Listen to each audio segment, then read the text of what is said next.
Big Boss Malayalam season 7 live അപ്ഡേറ്റിലേക്ക് പോവാം. ഷാനവാസിൻ്റെതായിട്ടുള്ള ഒരു ഗെയിം ബിഗ് ബോസിനകത്ത് തുടങ്ങിയിട്ടുണ്ട്.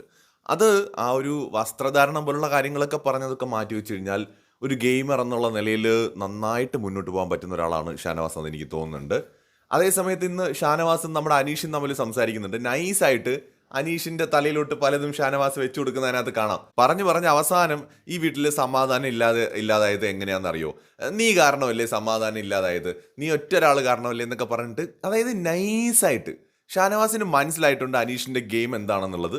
സോ അതിനെ കൗണ്ടർ ചെയ്യാൻ വേണ്ടിയിട്ടാണ് ഷാനവാസ് അനീഷിന്റെ കൂടെ അടുത്ത് പിടിച്ച് നിർത്തി കഴുത്തി കൈയിട്ട് ചക്കരെ പാലേ മുത്തേ എന്നൊക്കെ പറഞ്ഞ് തേനയെന്നൊക്കെ പറഞ്ഞ് നൈസിനെ സംസാരിച്ചിട്ട് അവസാനം അനീഷ് വലിയ കാര്യമായിട്ടൊക്കെ പറഞ്ഞ് തുടങ്ങി കേട്ടോ. ശരിക്കും അപ്പോഴേക്കും ലാസ്റ്റ് കൊണ്ടുവന്നിട്ട് പറഞ്ഞ് ഈ വീട്ടിൽ സമാധാനം ഇല്ലാതായതിന്റെ കാരണം എന്താ, അത് നീ കാരണമല്ലേ, നീ ഒറ്റൊരുത്തൻ കാരണമല്ലേ ഈ വീട്ടിൽ സമാധാനം ഇല്ലാതായത് എന്ന് പറഞ്ഞിട്ട് അനീഷിനെ കൊണ്ട് തന്നെ അത് സമ്മതിപ്പിക്കുന്ന ലെവലിലേക്കൊക്കെയാണ് ഷാനവാസിന്റെ ഒരു ഗെയിം പ്ലാൻ. പുള്ളിക്കൊരു ഗെയിം പ്ലാൻ ഉണ്ട്.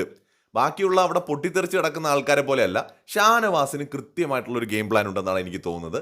എന്തായാലും ലൈവില് ഇപ്പോഴും മെയിൻ ടോപ്പിക് അനീഷാണ്. അനീഷിനെ കുറിച്ച് തന്നെയാണ് എല്ലാ മൂലകളിലും നടക്കുന്ന ചർച്ച. കൂടുതൽ ലൈവ് അപ്ഡേറ്റുകളുമായി വീണ്ടും വരാം.